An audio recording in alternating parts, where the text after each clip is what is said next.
How to insert table in Gmail.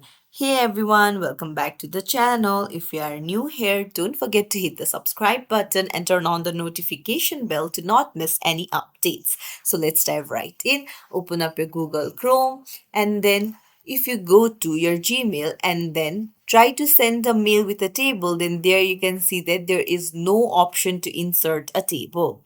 So what you can do is you can go to your Google Sheets and then make a table there and right click on your mouse and select the table, right click on your mouse and then copy the table, go back to your Gmail and then right click again and then paste it there.